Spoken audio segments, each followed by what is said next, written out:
Hi, welcome to the Lifestyle Herbalist, the podcast where holistic wellness meets everyday living. I'm your host, Dabney Vaccaro. I'm a registered dental hygienist, a clinical herbalist, and a certified health coach. And I'm your co-host, Sabrina Cooper, a registered dental hygienist with a bachelor's in oral health promotion, a certified culinary nutritionist and herbalist, and a mindfulness and mindful eating coach. Together, we explore the intersection of holistic health, herbal wisdom, and joyful living. From plant-powered remedies to kitchen medicine, mindful moments, and conversations that feed the soul, we're here to help you feel vibrant, grounded, and inspired in your daily life. So steep a cup of something soothing, settle in, and let's grow well together one episode at a time, bringing you a healthy dose of happiness. Hey, welcome back to the Lifestyle Herbalist. Today we're joined by Whitney, founder of 4 Seasons Harmony, where she helps women restore hormonal balance, reduce chronic stress, and navigate complex health concerns through clinical herbal medicine, Ayurveda, nutrition, and lifestyle medicine.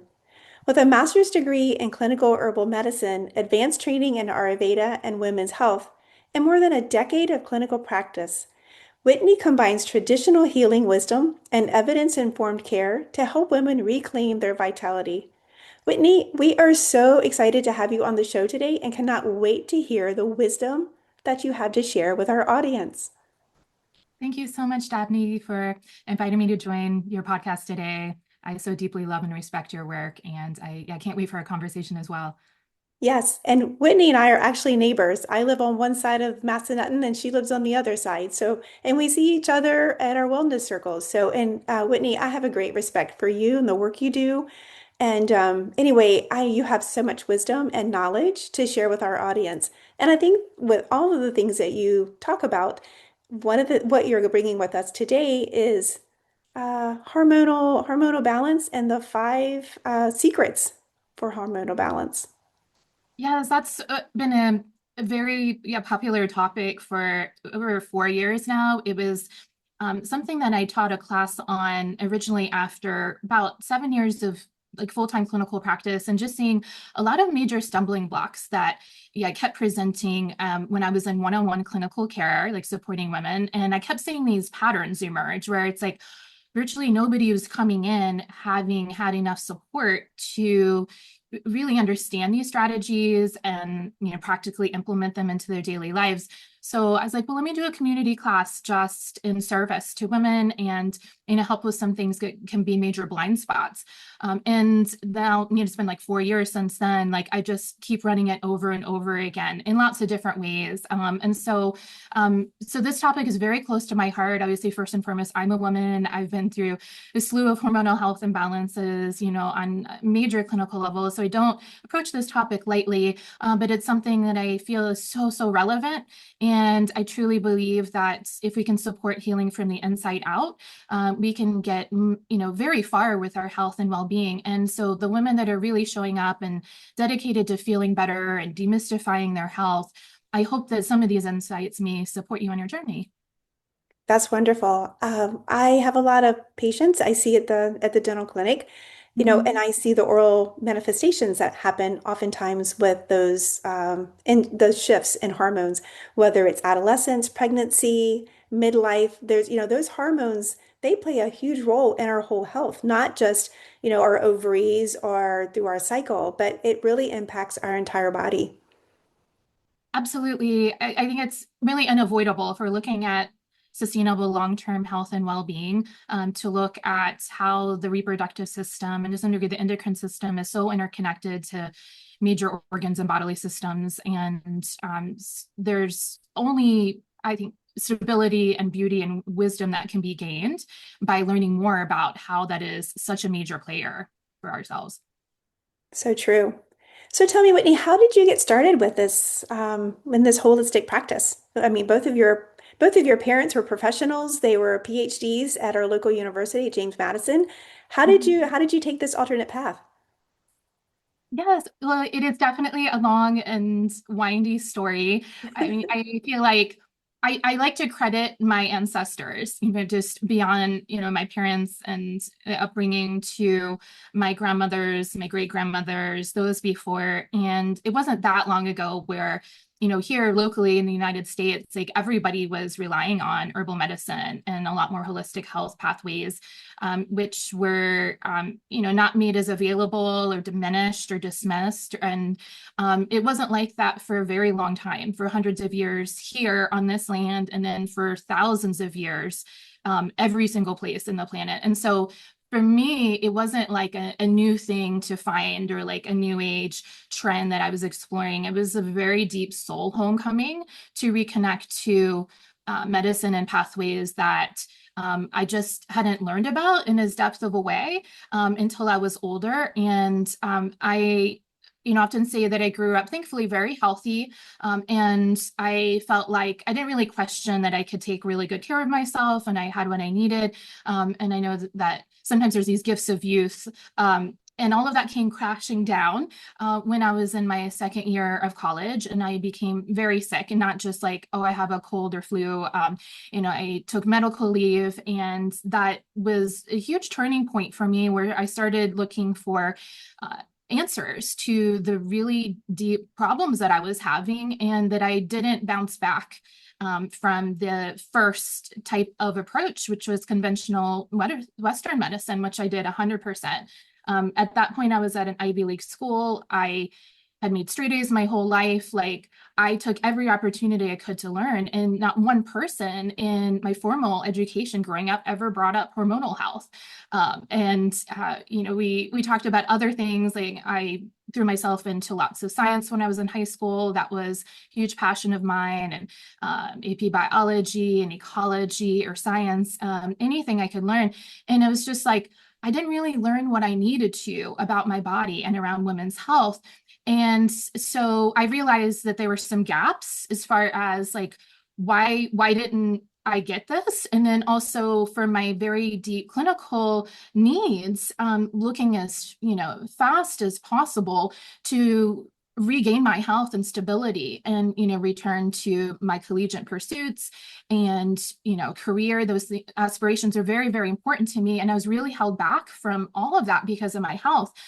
Needless to say, that was heartbreaking and challenging, and it was not easy at all. And so that took me on about what I say an 8-year healing journey to find things that really deeply work. Now, that journey definitely continues to today, meaning that I'm still plugged into lots of holistic health practitioners. I take dozens of herbs every day. But I felt like I hadn't really found the answers for about 8 years after that. That was like throughout my 20s.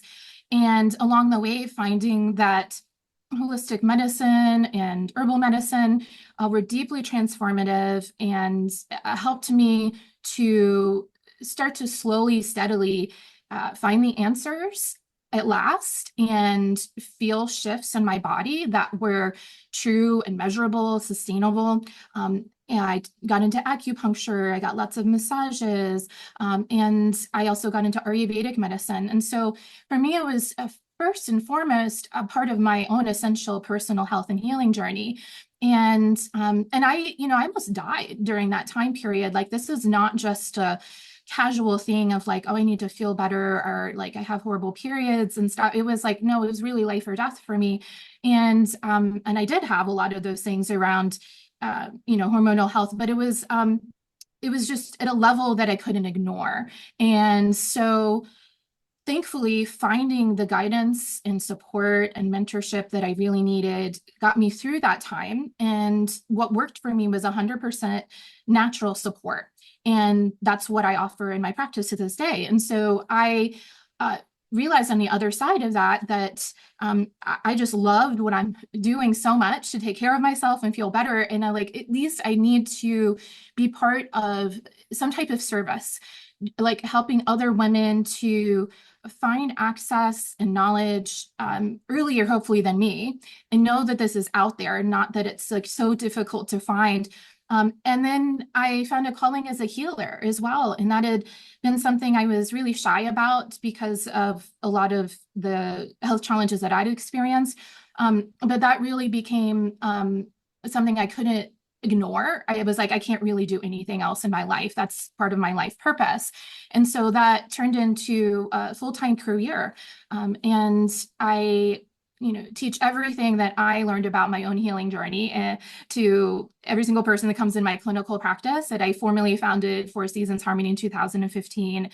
And it's just still nonstop, from then how much I love Ayurveda, holistic health and herbs more than ever.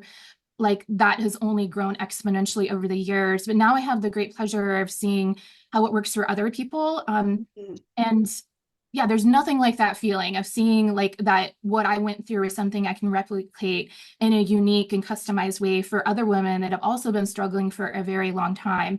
Um, so I'm very much an academic, of course, and that's like coming from an academic family, like I have like a huge influence. And so, making sure everything I do is also research and evidence-based is very important. People say, oh, that's like, whoa, like for me, it's not at all. It's actually the complete opposite. And so I feel like I bust a lot of myths. But ultimately, I think, strategies that work speak for themselves. And nobody in my family can, say that those things didn't work for me because my health has been so amazing for such a long time. And they see that I really know how to take care of myself and I can work full time. And I've been doing that now for so long. It's like, whatever she did worked. Nobody can question that now. And I can't imagine not continuing these things for the rest of my life, both personally and professionally. Yeah, you are the walking evidence that you healed yourself. 8 years is a long time not to feel well. And I'm guessing there was probably times that you felt very just discouraged that is this going to be the rest of my life? But Mhm. wow, what a journey you have had. And now you're able to help so many other women feel embodied and feel well and regain their vitality. So thank you for your work. Oh, my sincere pleasure, Tammy. Yeah, and of course I love herbs and Whitney is an herbalist as well. And although you are probably more of the Chinese medicine, I'm more of the Western medicine. But still we share the love of plants and the processes and the healing powers that they actually have on the body. And I truly believe if we give the body what it needs to heal, it will heal. We are pretty amazing people. Absolutely, yes. And you understand that as an herbalist as well, from the inside out. And I was reflecting that I did Ayurvedic practices of oil pulling and tongue scraping, which I've been doing every day Yes. now for like 13 years. Hmm. Um, and I so value oral health. I think it's so important. And I was just so looking forward to getting to know about your work as well. Yes, yes. Yeah, I often recommend oil pulling and tongue scraping. It is very important just to help get nitric oxide, nose breathing, mouth breathing. There's the oral cavity tells a lot about what's going on inside the body because we can't see our liver, we can't see our heart, we can't see our pancreas, but our tongue tells us a story. Our tissues tell us a story. Even breath can tell us a story. So yeah, oral health is there's a lot of information in our oral cavity. But I want to know what are the 5 secrets that you have for us today? Thank you for joining us today on the podcast. I wanted to pause and give a shout out to our sponsors. First, Great Ghee has become a favorite in my kitchen. I love having high quality, nourishing cooking fat made with simple ingredients and right here in Virginia. If you would like to try this yourself, use the link in the show notes and you'll receive 10% off your order with the code Dabney Vaccaro. We're also very grateful for Defender Shield. As we talk often about reducing our overall toxic burden, Defender Shield offers products designed to support healthier technology habits. Use the link in our show notes and receive 5% off your order. And finally, if you've been thinking about growing your own food, Survival Garden Seeds makes it easy to get started. Whether you have a large garden or a few containers on your porch, they're offering our listeners 10% off through the link in the show notes. Now let's get back to the show. Yeah, so I will offer these as what I call, heavy hitter hormonal health recommendations, meaning that all of them have significant value to support long-term sustainable healing and transformation. That you may have heard to some degree about some of these. I hope that you have. And I know that these never get old. And the more that you can reinforce and bring these into, your daily wellness practices, it can only support and help you, right? There's no negative side effects, only positive side effects Yes. with all of these strategies. And I will also say, I'm speaking in a more general sense. So of course I have my one-on-one clinical practice as you do, where Somebody that may present with a health condition, I spend hours in the intake process doing a deep dive about their whole health history, getting to them an individual level.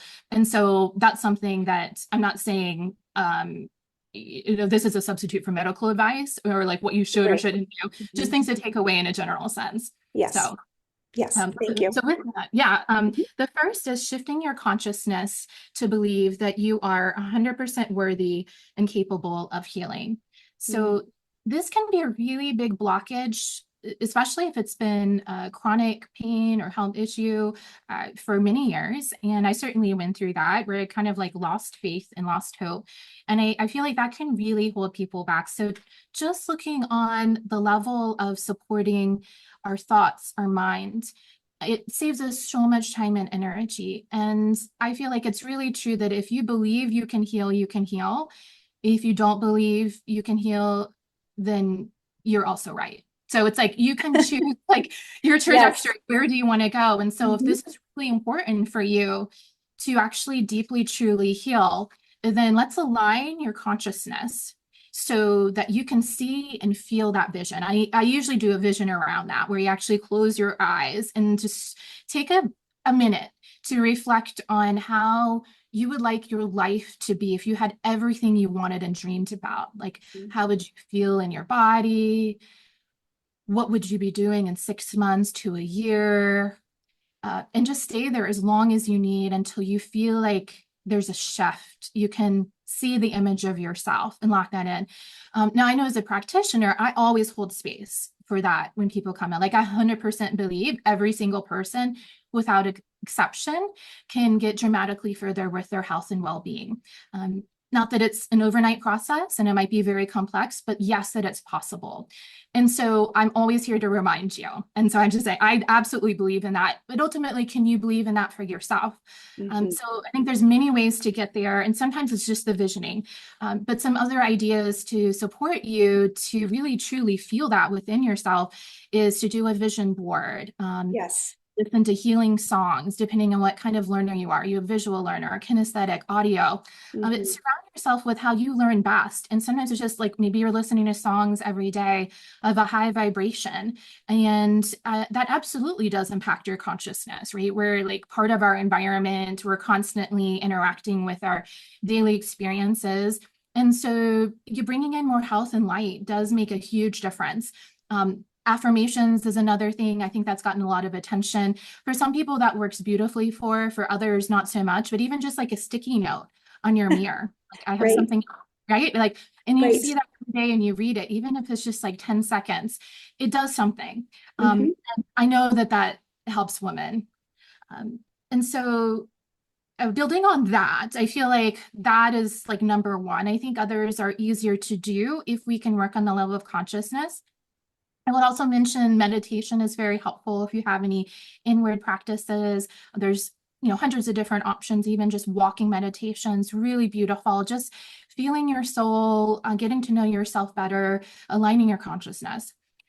And also looking at continuing that into strategy two. So a second secret I found is that focusing on lifestyle is key for Mm. actualizing vibrant health and hormonal balance.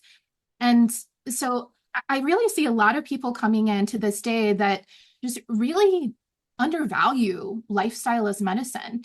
And that was something that I learned about studying Ayurveda. Ayurveda means the science of life and longevity in Sanskrit. It is one of, if not the oldest, natural medical health system that we have in the planet.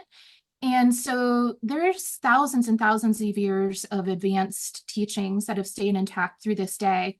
And, I had an Ayurvedic practitioner tell me that lifestyle is about 90% of Ayurveda, meaning it's that powerful for our health and healing.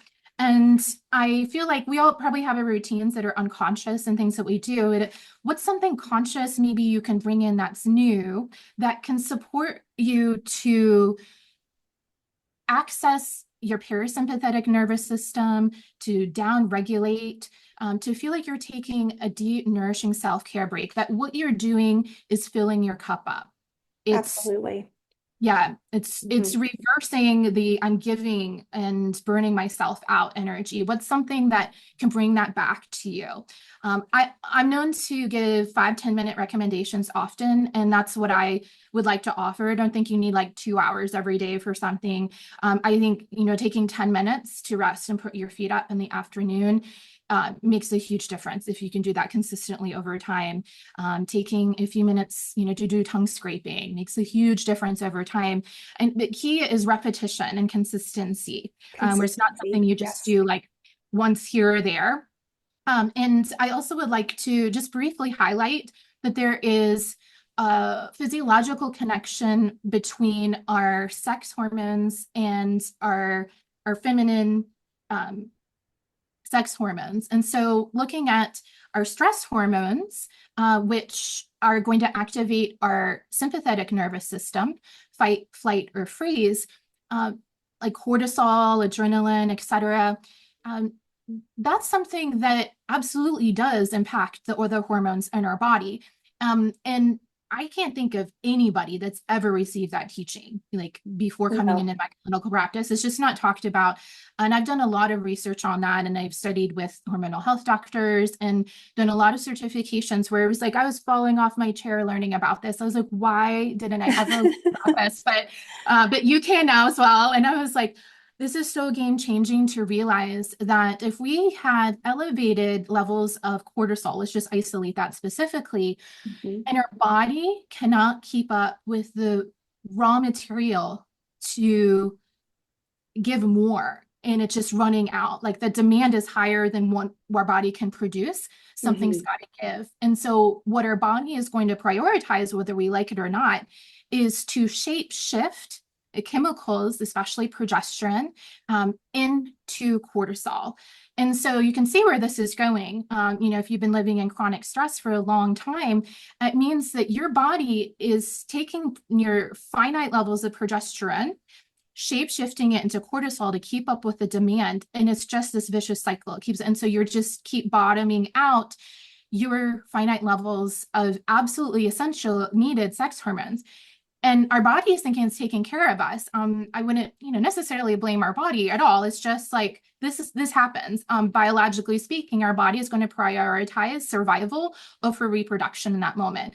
And either just on a subconscious level, we might be giving messages unintentionally that that's what we need our body to do. We haven't flipped the script to help our body keep enough progesterone intact by decreasing the demand for cortisol. So this is why stress management techniques are so, so important. And why I work with women for a long period of time, because this is not easy to do. But I do know that anything that you can do in a very small incremental way makes a very big difference. And you just slowly and steadily build on that. So I would, again, offer that life support is very helpful to look at really major shifts. And if there's a history of injury or trauma, those are very big things to go through healing on your own. And that might be a trigger, a reason why you're secreting more stress. But I do know that that doesn't have any support whatsoever for our hormones. It can actually negatively skew that. And then you're just getting depleted all the time. Right. And why I see a lot of people over and over again in perimenopause and menopause come in, they're like, I haven't felt this way in 20 years. It's suddenly like their levels of feminine sex hormones are starting to naturally diminish, but there's nothing wrong with that, but it's just going too low. They don't have enough raw material. So that's a bit about why I feel like lifestyle is so important. And also it's within our grasp. I mean, these are things that I teach for the long term where you're not outsourcing to other people. It's like you're taking health and healing into your own two hands, and you can apply so many lifestyle strategies for the rest of your life with tremendous benefit. I couldn't agree more. And there are so many people who don't even realize they're stressed. Like this has been their life for so long. They Mhm. don't listen to their body. Many of us don't. We're just going from one thing to the next. Like we finish one thing, we go to the next. We're taking the kids to here. And so we don't slow down. We don't take that 10 minutes in the morning. We don't take that 10 minutes in the afternoon to really check in with ourselves. And we do stay on that hamster wheel of just chronic stress. So you're right, Whitney. We burn through our minerals, we burn through our hormones. when we are all stressed. And so we become very depleted. So yes, I couldn't agree more that lifestyle is so important. A Mm. foundation, really a foundation. Thank you for sharing. Yes, and I see you modeling that, just having a very authentic, holistic lifestyle and just being a very healthy woman. And I feel like we absolutely need more models like you. So I could see how you just intuitively understand that, embody that on the day to day. One other thing I would add is it relates to menopause, because again, I see this often missed, and I've been working with menopause forever. That's a huge rite of passage for women. It's now getting a lot more attention. Thank goodness, long overdue. Yes, long. More popular topic, but I find most people don't realize that your adrenal and kidney organs take on the majority of reproductive functioning Mm. after like the uterus and the ovaries, mostly dial it down and, tell your body it's not time to make a baby anymore, which is a very natural transition. But without enough support and with lots of chronic stress and depletion over time, it can just create a very uncomfortable experience, which otherwise could be very natural and smooth and empowering.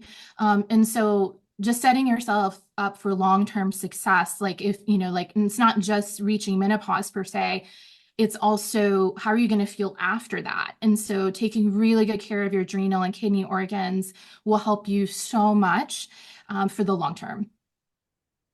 You're absolutely right. A lot of folks, of course, I learned this in my herbal studies, is that uh, kidneys is the blood, and it's going through our body, and it's very important. It helps with our um, the purification processes, but our thyroid, there are so many things that are tied to our kidney and our adrenals. Yes, absolutely.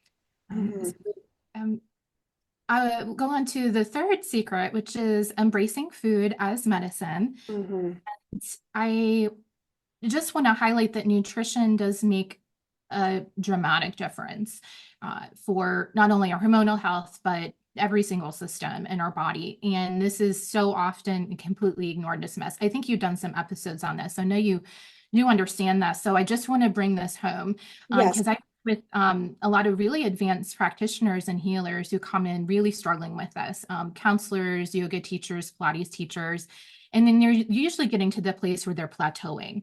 And they're like, I'm looking at what I should do online, or like, should I do the Whole30, the Mediterranean Mm, diet? And they keep plateauing. And one of the gifts of Ayurvedic medicine is looking at women on an individual level. And so custom creating nutrition and foods that are supportive for you and your body, maybe not necessarily what your sister or your best friend needs. And so it's okay to own like that your body, your DNA, your natural patterns and tendencies might look very different than the next person. And both of the treatment strategies around that are optimal. And so there could be lots of variation here, but I do know that investing time, education, energy, learning more about nutrition and what your body needs makes a very big difference. And clinical markers like anxiety and depression, there's many reasons why that can happen, but one significant one that is acknowledged in the research is that blood sugar imbalance is one great trigger of both of those. And so if we can stabilize blood sugar levels, then we're automatically giving your body optimal chance to not keep spiraling in a negative direction with other things. As it relates to our hormones, I think we're also giving messages to our body to not go into stress response. So this is a way that you can move through some chronic stress that may be happening in your life. How do you then get out of that and really regain stability? So bringing in more life-giving food. One of my master yoga and Ayurvedic teachers would say, spend your best money on food. mm. I never forgotten that. And I'm right on that. I'm a foodie. Like I worked in organic farms as a teenager for several years. There's some of the things I did before I went into college and, going into that chronic health, like 8-year time span, like I was already doing organic foods. I was already I knew so much about food and nutrition, really was quite limited. And so there was just so much more that I needed support around. So everything builds on the next, but I was like, okay, full permission, to get amazing food. Right. Yeah. I will say, like, and I want you to love food. I think a huge hang up around nutrition is it can become deprivational very quickly. And it's like, I shouldn't do that. That's bad for me, right? And then all of a sudden, food does not feel fun at all. It may Mhm. be something that you dread. And so I think most important is that you fall in love with eating. And that's something that is a beautifying and life-giving aspect in your life. And so I usually start with mindfulness guidelines around eating first, like the European slow food movement, what they do in Mhm. traditional cultures in Peru and Bolivia, where it's sitting down and eating slowly, chewing your foods, regardless of what's on your plate. That's number one important. And then we look at making nutritional adjustments to make sure you're getting as many essential vitamins, minerals, nutrients, ideally every day, or almost every day of the week, as you possibly can get from food. And then looking at natural supplementation in addition to that, like a high quality natural multivitamin is something that I often recommend. Just in this day and age of the state of the world soils being so depleted, I think that that is also helpful, but not a substitute for food. I think we really need to start there. Mhm. And again, it's so empowering. It's something you do at home. And, like a deficiency in healthy fats is something I've clinically seen over and over and over again. Like most of the time when women come in, they're not getting enough. And those are essential building blocks for hormones.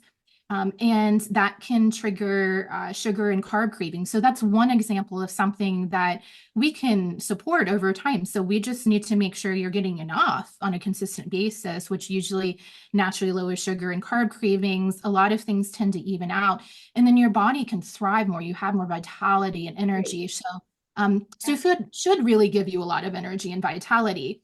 Again, this is a very sensitive, vulnerable topic. And I even shared once that I started to go down a rabbit hole of an eating disorder when I was younger, and it was horrible. So I, not saying this lightly, again, this is something from the inside out. I understand how sensitive this topic can be.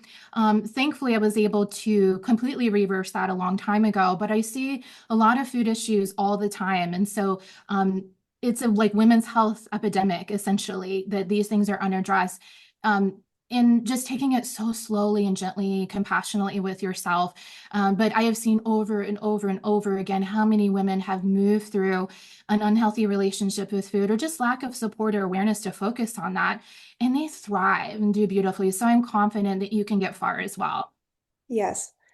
One thing you said about food, and it reminded me something that my daughter said to me once when I went to the grocery store. I was, I guess, grumbling about the cost of groceries and organic things, and she says, "Well, Mom, you're either going to pay the farmer or you're going to pay the doctor." I thought, wow, that's profound, and I never forgot it. So I don't complain about the grocery prices anymore, and like you, I really encourage my clients to purchase the best food that you can afford. And I look at the dirty dozen and the clean 15, and so I kind of go by that. If it's on the dirty dozen, I'm really going to try my best to get organic. But if it's not in your budget, just do what you can in your budget because our food is our medicine. You're absolutely correct. Yes, I completely agree. I know you have gardens, and I do grow things at my home. It's a wonderful way to save money and ensure things that are fresh from nature have the highest amount of prana and life-giving energy. And I think it's a very dysfunctional society that charges more for healthier foods. I think that's something that you just can't avoid, at least living in the US. But I know that in Denmark, Peru, Bolivia, everything's organic. So yes, it would be easier if everything that was available in the grocery store was organic. We Right. don't have that yet. And I know it used to be cheaper food, and now it's the opposite. So there's just these, dysfunctional cultural trends that are happening. If we can see through it, I think that people always value getting the healthier option. And, I read a study a long time ago about how people that are living in poverty are just as likely to invest in organic food once they understand the science and the value behind it. It's really a value choice, but I agree. Just do your best, and it's not about perfection at all. I think things higher up on the food chain are more important to ensure there isn't like toxicity. But yeah, anything you can do where you feel like it's connecting high quality foods to your dinner plate will serve you so well. Yeah, personally, I love to cook. I enjoy cooking. I love looking at the rainbow of colors on my plate. Yeah. But I don't know about you, Whitney, but I have found there's quite a few people who really don't enjoy cooking and they don't even know where to start. And I've had patients over the years that said, "Well, I'm trying to lose weight. I've started cooking more at home." And so I was like, "That's great, that's great." And 6 months later, this particular person came back and he was taking a blood pressure medication. I was like, "Wait a minute, I thought you were cooking more at home." He says, "Yeah, I was going to the grocery store and I was buying the frozen stuff and going home and fixing it." So, I learned at that moment to ask deeper questions. And I had a coworker once who said that she was eating at home, but she was going through the drive-through at McDonald's, going home and eating it. And to her, she Mhm. was eating at home. So, those little nuances that I don't think about when I'm talking to people about this subject. So true. Yeah. And it's so helpful to get to know people on an individual level. And those are things I always like to just talk about up front. And Mhm. some people, I'm not here to convince them to fall in love with cooking. Sometimes they just don't. Like some people, like, I love cooking and I love recipes, and other people, not so much. Right. And so I like just going with what is realistic for you. And Mhm. it depends on your family environment. I know some people are like, there's several people I'm working now, like their husbands do all of the cooking, like who says it has to be a traditional woman's role, and that's working really well for them.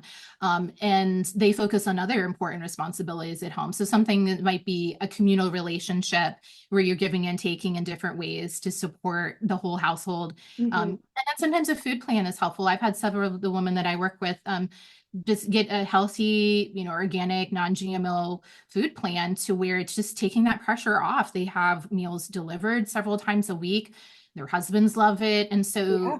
yeah, if that is not something you enjoy, just finding, some way to connect the dots, or, Right. an easy fast food pickup that is on the healthier end than McDonald's. Right. Couldn't agree more. So, yes, thank you for that. Yeah, so sure. Yeah, yeah. I think we could talk for hours on that. It's so, so big. But yeah, I think that hopefully will get the wheels turning and just keep you inspired. And this is something I tell the people I work with. I have years and years of content around nutrition. It is that big. Mhm. So not something we can just say is a tiny concept, but I do want to again acknowledge it's so, so big. It will help you forever. Right. And just one small change, I call it crowding out. So you just crowd out some of the bad stuff and, Mhm. swap a glass of water for a soda. Just make those small changes and over time it just becomes a new habit. Mhm. Absolutely. Yes. Yeah. Thinking smarter, not harder. Hmm. Okay. Oh, the fourth secret that I found to supporting optimal hormonal health is incorporating the regular use of body oils. And so Mm. the term in Ayurvedic medicine is called abhyanga, which translates to massage. And I usually, when I bring this topic up, ask like, who has done a professional massage before? Anybody like that? I feel like everybody's hand goes up. Like, Yes. all right, who doesn't love massage, Right. right? And so, what if we could bring those benefits to our daily lifestyle rituals and bring it home? So I say there's no substitute for professional massage, acupuncture, amazing body work sessions. 100%. Absolutely keep that in your lifestyle. And then in addition to that, add in more frequent, regular treatments for yourself. Now, this is something everybody can learn, I promise you. And I've seen everything you can think of. So I've got some modification for you. I think I often introduce this as thinking of who uses lotion. Do you do that regularly? Like, who likes to have dry skin? Like, nobody likes to have Oh, dry it's skin. uncomfortable. It feels horrible. And most people are, oh yeah, I've used, a body moisturizer before. Same idea. And if that's working for you, amazing. I often invite, let's try another strategy and see how this feels for you with just pure oils. And I personally have not bought lotion in over like 12 years now. I've just bought oils for regular moisturization. And it works better for my sensitive skin. Again, everybody's so unique in this. And I've seen lifelong eczema, psoriasis cases. We've been able to bring in very specific oil and plant combinations, usually with herbs added in to support them. So just know there's many, many, many choices. But ideally working up to every day, yeah, just to take a couple of minutes to coat your whole body, head to toe, with warm oil. The easiest way to warm an oil is just to put it between your hands and rub the oil vigorously. It'll create a little bit of heat. And so that does two very important things. One, that the heat is going to help the oil more efficiently absorb. And so it'll work better. And two, it helps to thin the oil out. So I find you use less over time and it's, cost effective. And just this morning, I did that with an herbal massage oil called Mahanarayan. That's a bit of a mouthful, but it's a very famous Ayurvedic massage oil blend that has like 30 plus herbs, including Wow. turmeric. And it's known for decreasing joint pain and inflammation. I was doing some workouts over the weekend, and usually I just feel like I need that to tune up. And I have other choices I might rotate in as well. So that's one that I can see, for like autoimmune cases, chronic pain. Sometimes you might do that consistently over several months with an oil blend like that for even better benefit besides just occasionally. And this is something you can do one of two ways as far as timing. You can do this before you shower and apply the warm oils all over, and then especially if there's some herbs mixed in, at least 15 minutes or longer at your convenience, whatever your routine looks like from day to day, and then take a shower. So the oils had enough time to absorb and work in. And if there happens to be any excess, then it'll come off in the shower. And the warmth of the water helps to solidify and more deeply penetrate the oils into the body. And then you're good to go. You can just use a towel to wipe off afterward, put on any clothes from the day. Now, it also depends on the type of oil. Like castor oil is very thick. I rarely do that as a full body oil. I do that for abdominal oil treatments. It's amazing for moving lymph in the body.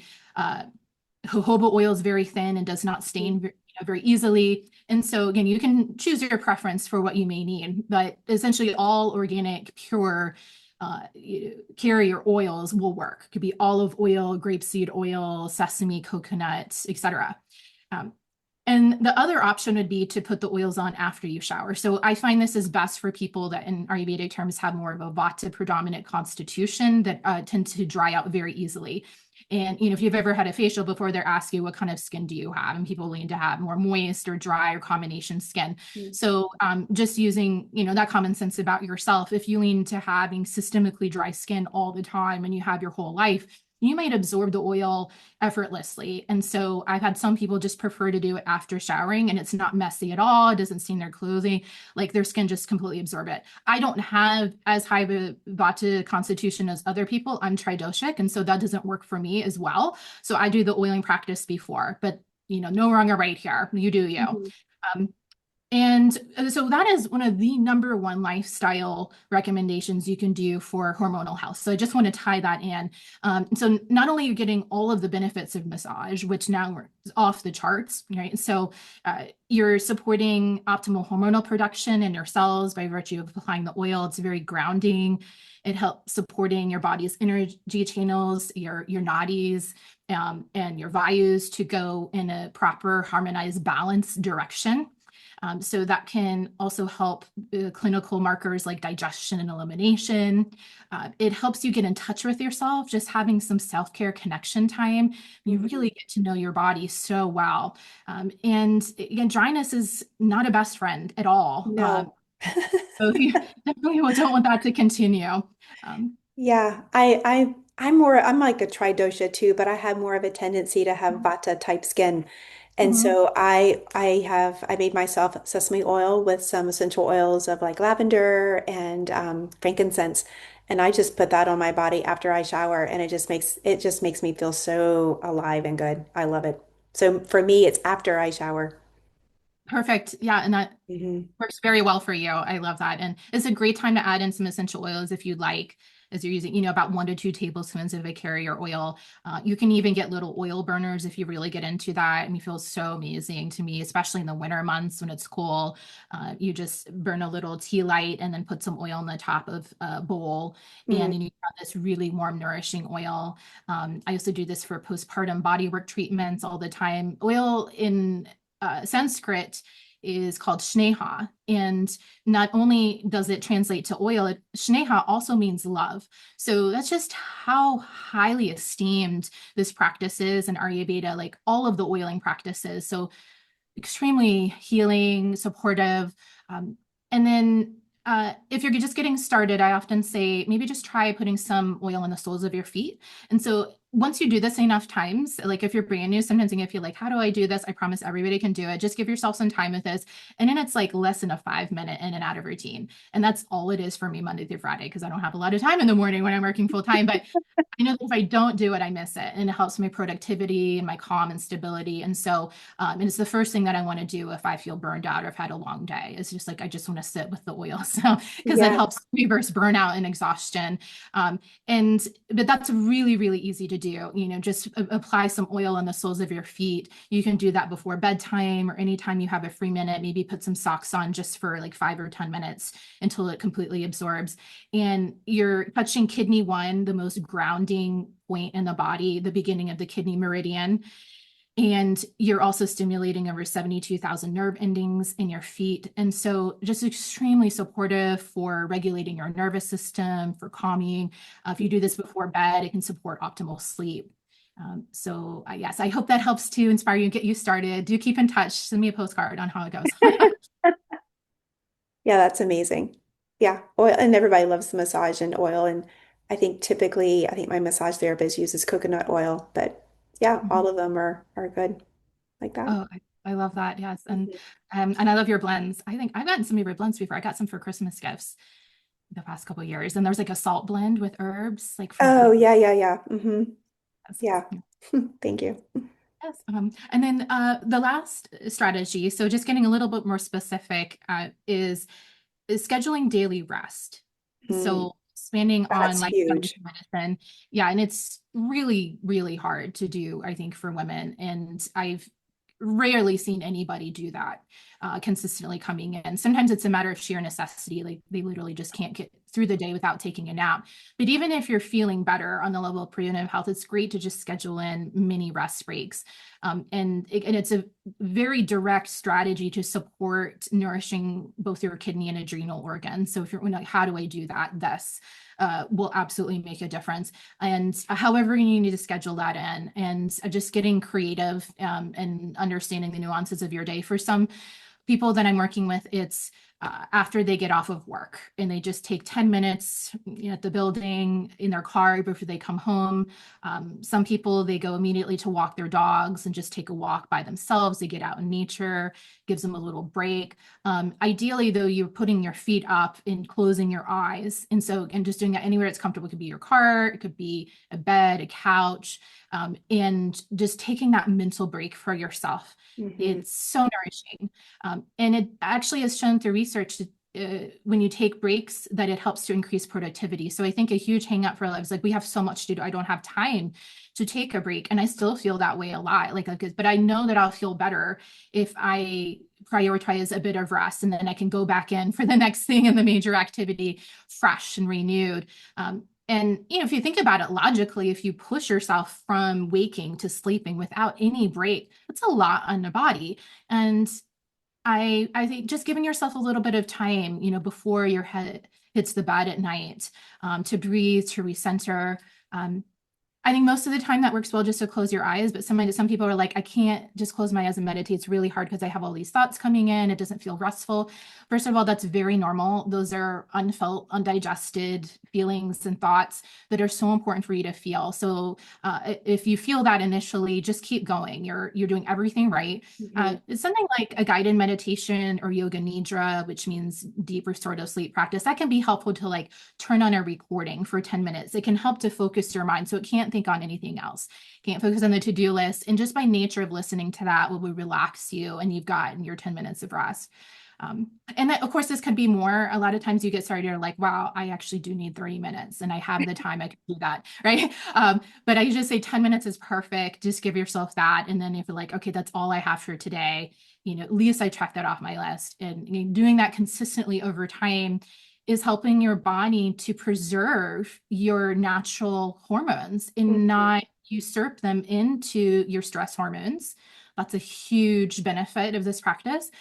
Also, I think for women, just the mental break where you're not thinking about other things. Oh my gosh, like it's so, Yes. so big, like how confused and overwhelmed we can get. And it just helps us to know how to focus our time and energy for the next thing.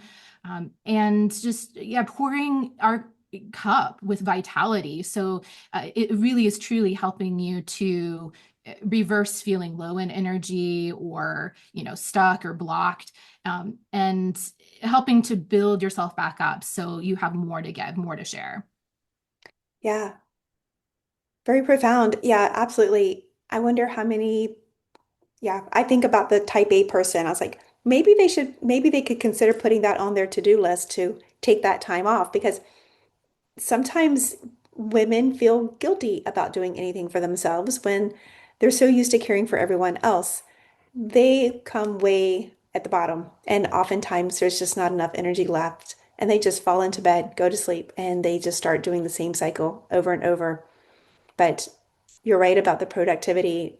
You can get so much more done if you just take a break, which is why we have lunch, why we have vacations, because we need that time to restore ourselves and feel refreshed. Yes, absolutely. Um, and focusing on quality of life as well, enjoying these moments throughout the day, and ultimately feeling happy and content with our lives.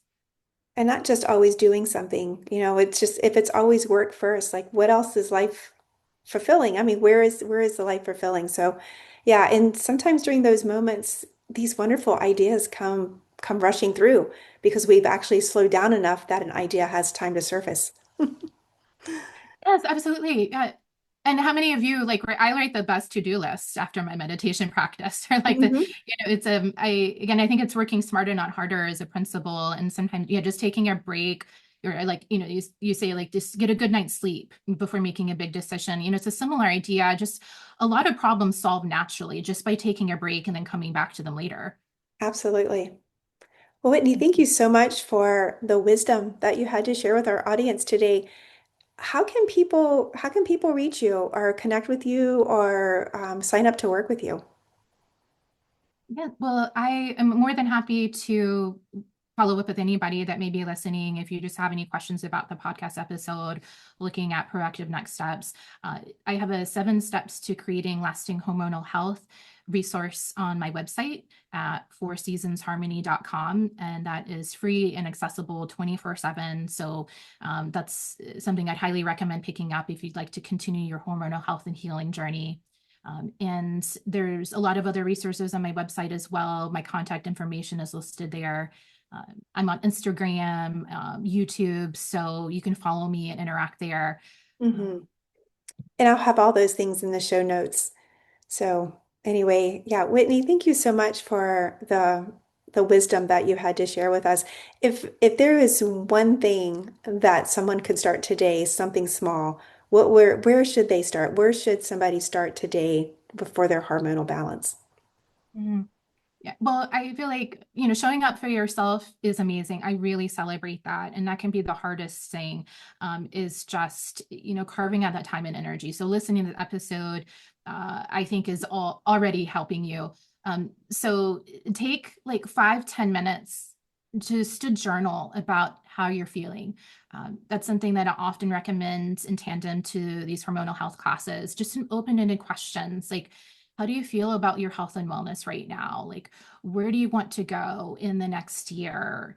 What's holding you back? What are your struggles? And what is one major takeaway from today that you can implement right away? So I think following up with writing it down or having a conversation with somebody. So you keep this conversation between Dabney and I in motion, and it starts to naturally solidify in your daily life. I love that. Again, thank you so much. And Thank you for listening to Lifestyle Herbalist. We'll see you next time.